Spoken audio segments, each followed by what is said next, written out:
request button, inshallah. It's me. It's your favorite cross-licker, Abdul Masi, the man worshipping, cross-licking, three-god having, pagan kafir. Hit the request button, inshallah.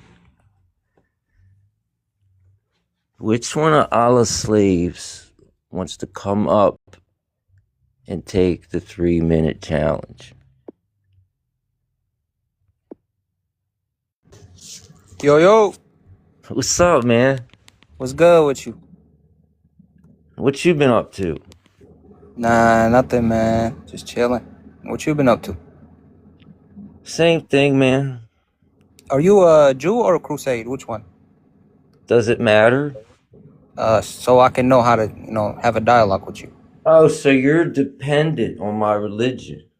No, I gotta know what's your ideology. Like, are you a Crusade? Are you a Jew? Like, well, what are you? So concede that Allah's dependent on knowing my religion, and I'll No, tell you. me. I said me. So I can know what ideology you. Concede that Allah needs to know my religion to refute me. Bro, I said me. I gotta know So what's your you don't need ideology to so I know can it. counter it. You don't need to know it then.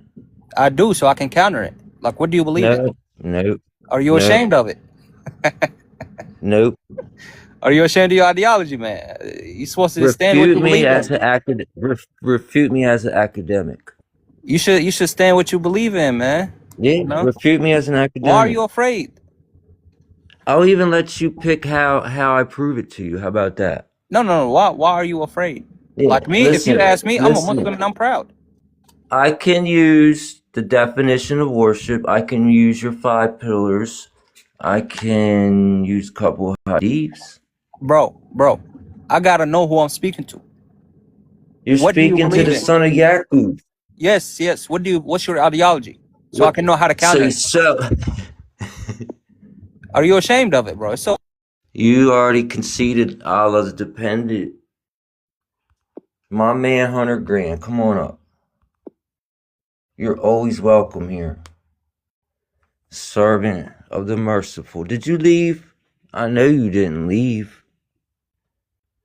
You don't come up here and make demands on me and tell me what I'm going to do. I'm not a slave of Allah, and I don't answer to you. Hit the request button, inshallah. Somebody's out there. One of Allah's slaves. Yeah. My man. Where'd Saifullah go? He had to go. Oh, he had to go. He was causing confusion in the land. Okay. What do we worship, man?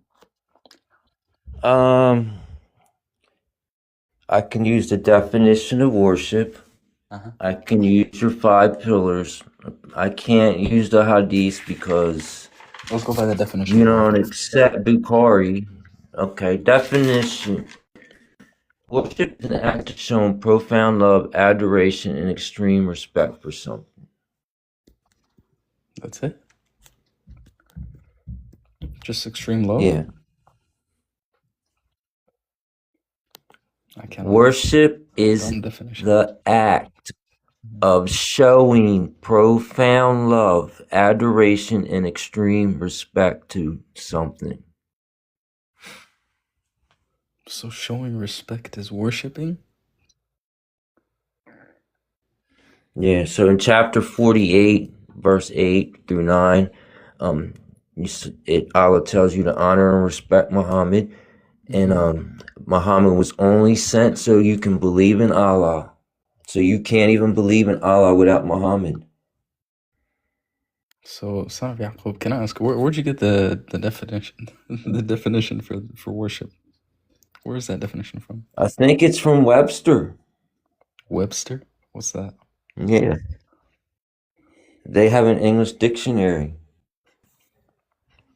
So it's in the English dictionary that worship is loving and respecting someone? Okay, all right. Listen, do you send salat to Allah? Do I send what? Do you send salat to Allah? Send salam to Allah? No, I don't send salam to Allah. Salah. I pray to him, yeah. Okay, do you send salat to the Prophet? Do I send salat to the Prophet? Yeah. Yeah, it's a different context, yeah. Okay, all right. Now we're starting to get somewhere, aren't we? Mm-hmm. Okay. And chapter 33, 21, it says, Muhammad's an example for anyone who has hope in Allah in the last day. Say that again? Chapter 33, verse 21 tells you that Muhammad is an example for anyone who has hope in Allah in the last day. Okay, so how's that worship? That's not worship. That Okay, Muhammad holds the key to prove your that we worship him, salvation. then? You can't get to Jannah without Muhammad. Of course, because he's one of the people chosen by Allah to lead us, to guide us. If Allah chooses someone to guide the people, we can't go against him because this is Okay, what so the we Quran already told us. agreed on pillar 1. We already agreed on actually pillar 2, the prayers, the 5 daily prayers. Mm-hmm. Okay, so he's part of that, right? Yeah. Okay, so pillar 1 is the affirmation of faith, right? Where you say your shahada. Yep. Okay, he's part of number 2. Yep. Can you prove that this is So worship? what's your third pillar? Can you prove that? What's your third pillar? Okay. Can you prove that it's worship? I just proved 2 of your pillars. Yeah. He is a worship? key part of 2 of your pillars. These are the pillars of Islam, not the pillars of worship. Okay, that's 2. Yeah, not the pillars of worship, the pillars of Islam. Yeah, Muhammad's part of your 2 pillars of Islam. Yeah.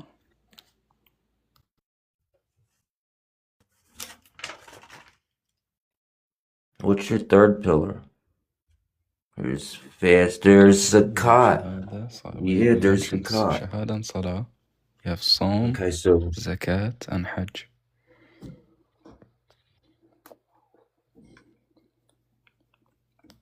okay, so do you know that they were in the Quran? It says that he said you had to pay him a charity if you come to his house.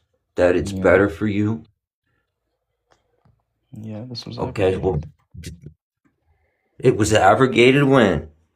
What abrogated it? When? Another verse. Give it to me. Okay, which verse was it? I'm gonna have to find it. You know what verse it is. Find it.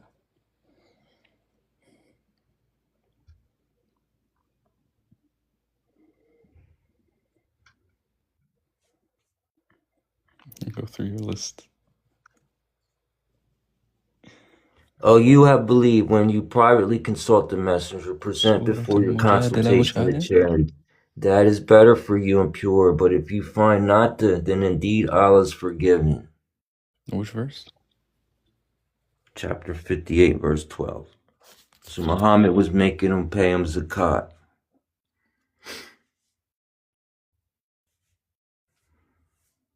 And not only that, he was taking the war booty. They say Muhammad about the bounties of war, the decision concerning the bounties is for Allah and the messenger. So fear Allah and amend that which is between you. Obey Allah and his messenger if you should be the believers. So how is he going to decide now that he's dead? My God.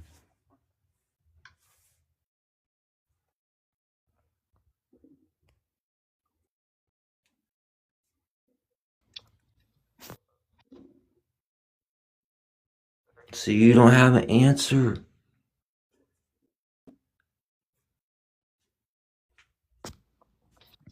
Son of Yaqub. Please tell me you're not serious. Yeah. They were paying him zakat. Okay.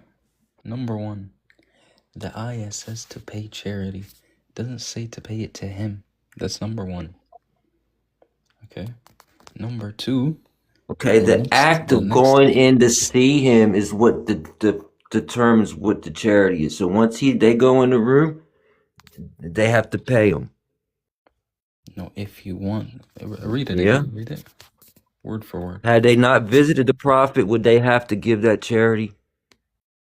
They would have to give charity before visiting the prophet. Oh yeah? Who else agrees with you? Where are you getting this interpretation from? This is literally just from the apparent of the It's verse. a Shia source, is it? This is literally from the apparent of the The verse. Mahdi gave it to us. Are you gonna check? Or are you just gonna insult? Go ahead. Okay. So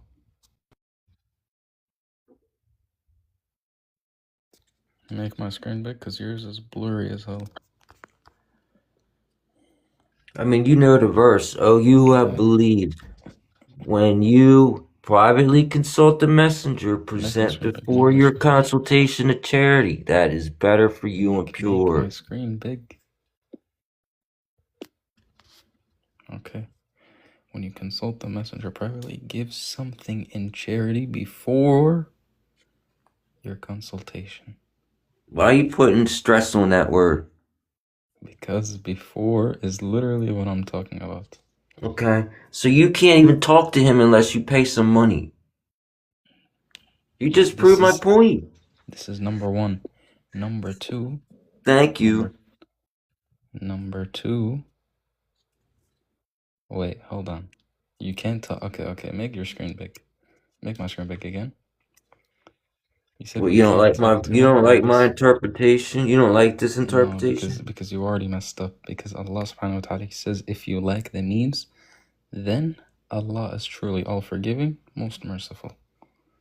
Meaning, if you don't have the means, then you don't have to.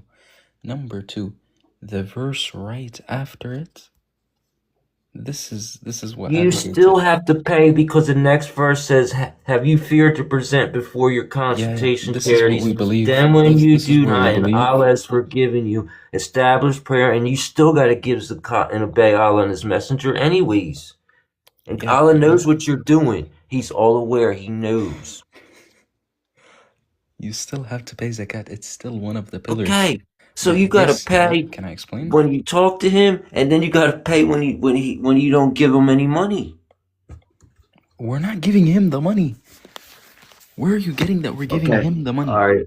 Okay, so explain this. The bounties of war. How can the messenger decide the bounties of war today when he's not here? Can't be serious, bro. Yeah. Son of Yaqub. You do understand that we believe in abrogation, and literally the last verse. Okay, so what abrogates the hummus? What abrogates the hummus? This is part of one of your pillars. This is part of zakat. The what? The hummus, the war booty. The khums. And know that anything you obtain a war booty, then indeed for Allah is 1/5 of it, and for his little messenger, and his little buddies, and his cronies. And if you have believed in Allah, that which we sent down to our servant on the day of the criterion, the day that when the two armies met at the robbery of Badr, and Allah over all things is competent, and then he stole their underwear. Okay, so what's your issue? Okay, so how is the messenger going to decide now that he's dead? He doesn't.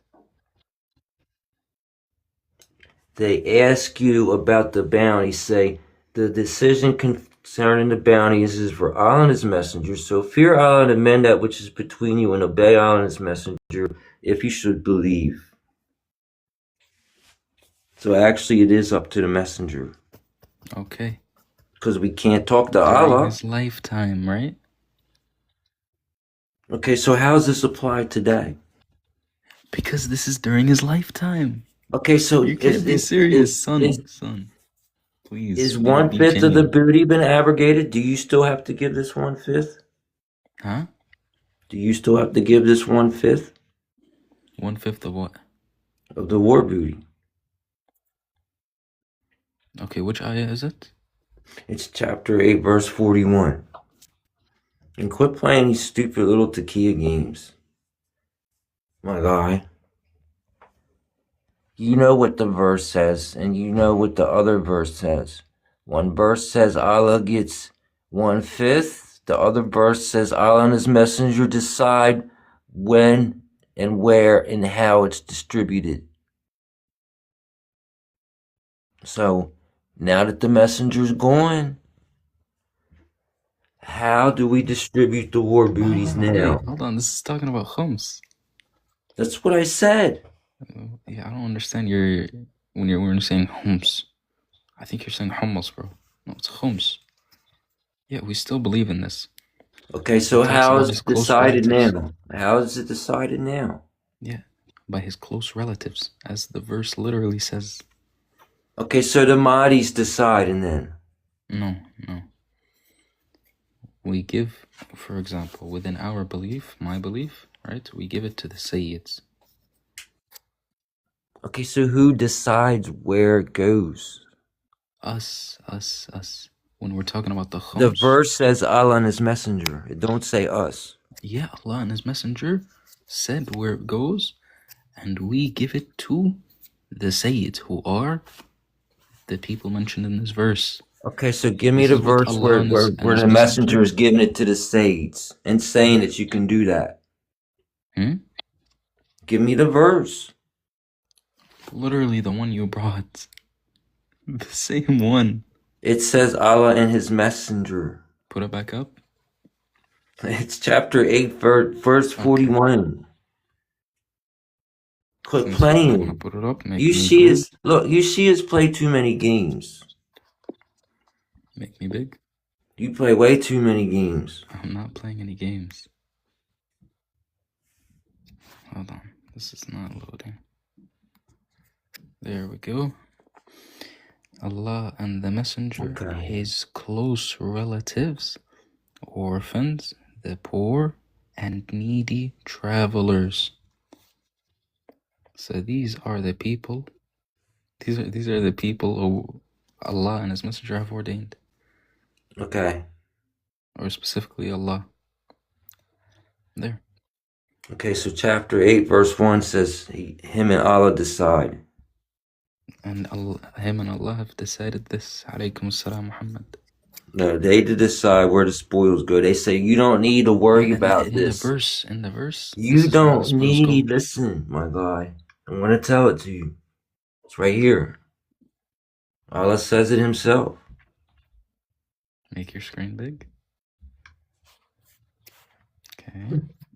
They ask you about the bounties. Indeed, say Allah is 1/5. The bounties for Allah is for Allah and the Messenger. And so for His fear Allah and amend that which is between you and obey to Allah and the Messenger. Continue reading the sentence. Continue reading the sentence. If you should believe. No, what do you mean if you should believe? Yeah, that's it. Then indeed for Allah is 1/5 of it. Okay, so how do you decide? Let me continue. Let me continue. And for His near relatives, and the orphans, and the needy, and what's the last one? Read the last one.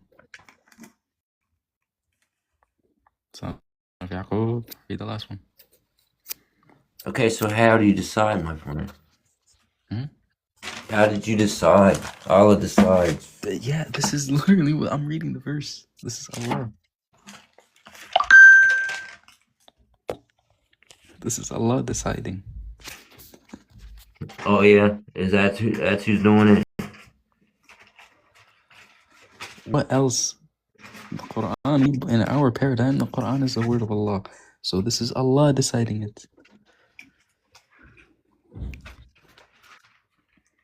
Okay, either way, they're still paying Muhammad zakat, and it was still his decision. So that's 3. Three what? That's 3 pillars. 3 what? 3 pillars.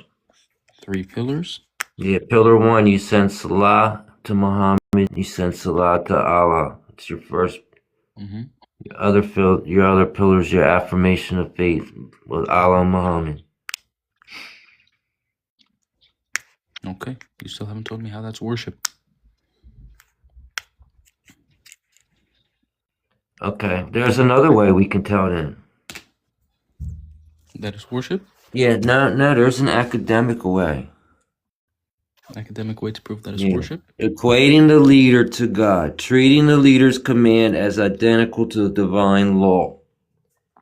Yeah, we don't believe that obeyment is worship.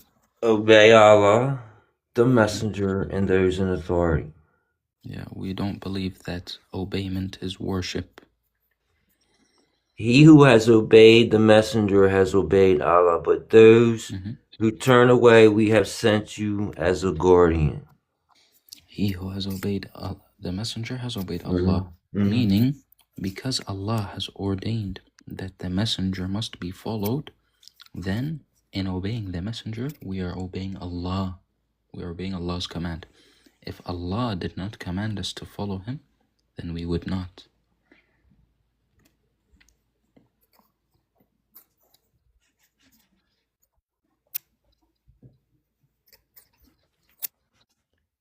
The leader becomes the objects of prayer, rituals, and sacrifices. Yeah, again, any like outside definition, it's not gonna apply to us. Can you? Well, I'll accept your prayers if you don't send salam and salat to the Prophet. No, he won't. Okay. So he is kind of the object of your prayer then, right? He's not the main object of our prayer, no. Is Muhammad, is he infallible? Yes. Infallibility claims. Does Muhammad hold the exclusivity of the truth? And you can't find God outside of the leader's words. You can't.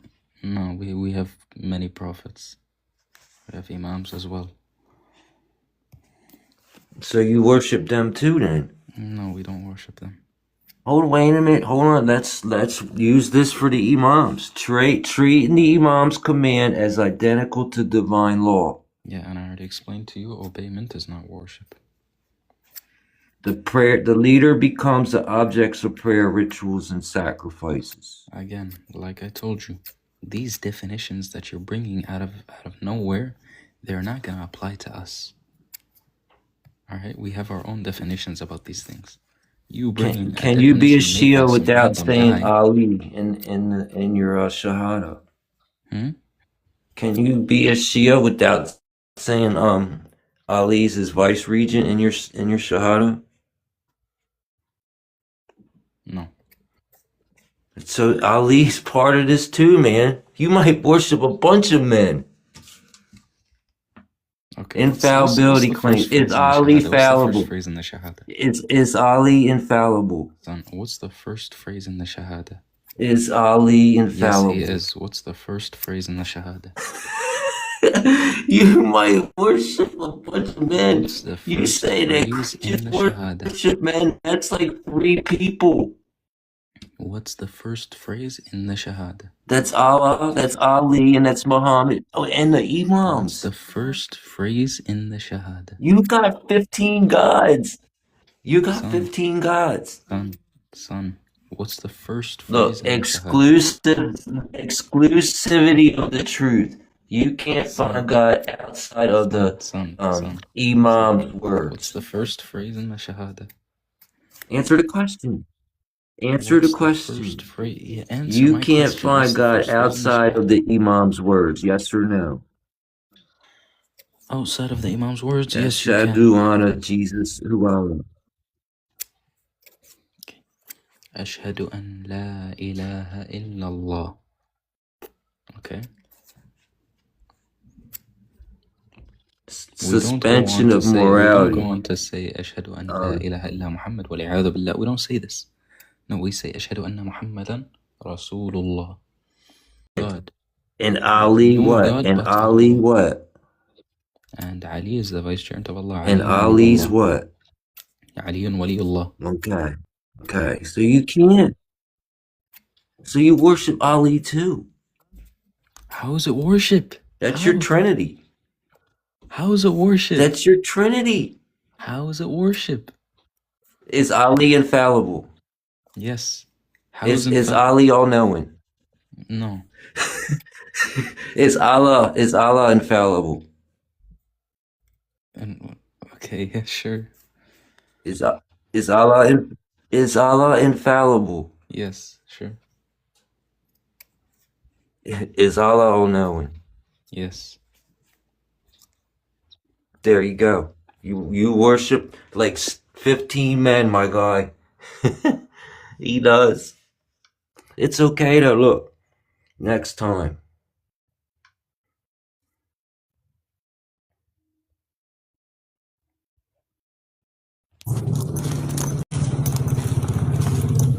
What, you running? You running from the police or something? What's up with Muslims, man? You can come back, God. I'm sorry. I love talking to the Shia. I'm gonna say this one more time. Ali All right, one is more time. not You don't. He isn't. No, I never said he is. Didn't Muhammad create creation? Didn't he make creation? No, he didn't.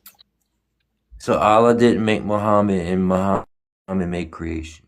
No, this is what the ghulat believe in, and we curse the ghulat. Okay, is Muhammad a light from Allah? Yeah. Is Ali a light from Allah? Yeah. Ali Is and his Muhammad. spirit? Ali and Muhammad are. Is his family the Holy Spirit? No, his family is not the Holy Spirit. Is his daughter from heaven? Is his daughter from heaven? Is she a human houri?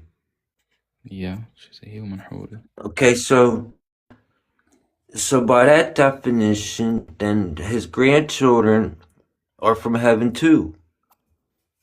They are. Listen. Ali and Muhammad are from the same Nur. We believe that the Nur, the light is Nur. The Nur of Ahl al-Bayt was the first creation. And that's what created creation. I gotta go clean my car, so I'll be back later. Okay. Right. Yes, sir. See you, man. It's okay, man. Hey, Allah will forgive you. Mm-hmm. For what? For admitting all that to a kafir. For what? For admitting all that to a kafir. What do you mean admitting all that to a kafir? What did I admit to you? That you treated Ali's commands as equal to Allah's. That your prayers are equal to Allah's. His prayers are equal to Allah's. The claims of infallibility. Mm-hmm. That you can't find Allah without them. Mm-hmm. Because thank you. Who Allah sent down. Say what? Because they are who Allah sent down. Hey, however you want to rationalize it, man. All right, no problem. All right. Go say 2 rakas. Go seek refuge. No problem. I will. No problem. Bye-bye. Go curse Aisha. Go curse the Sahaba, and then say you don't do it. That's some of the signs that you know that you cult leader is a god. Equating a leader to God. Treating a leader's command as identical to divine law. Replacing the deity. The leader becomes the objects of prayer, rituals, and sacrifices. Infallibility claims. The leader is infallible and cannot be questioned. Exclusivity of truth. You can't find a path to salvation outside of the leader or his words. Financial extractions. Text mandates giving all personal and wealth and property to the leaders, including the rights to sex and marriage to any woman of the leader wants. Suspension of morality. The leader has special permissions granted only to him and is without fault. You just might worship a man and you just don't know it. Oh, this crazy guy. Go on, take a break. Don't come up here and ask me what the hour is. Only Jesus knows. He said it. He said it in the Bible.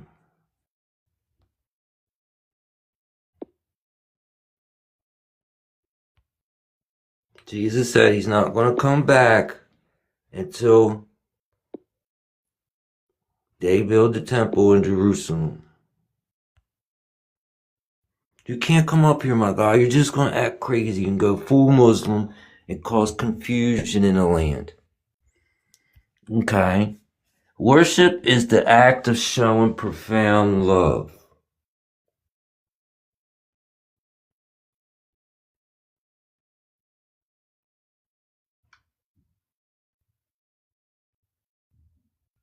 And submission. But by know your Lord they will not believe until they make you judge concerning that over which they dispute among themselves, and then find within themselves no discomfort with what you have judged, and submit in submission. And we decreed upon them to unalight themselves or to get out their house, they would not have done it but a few, but if they had done what they were instructed, it would have been better for them and a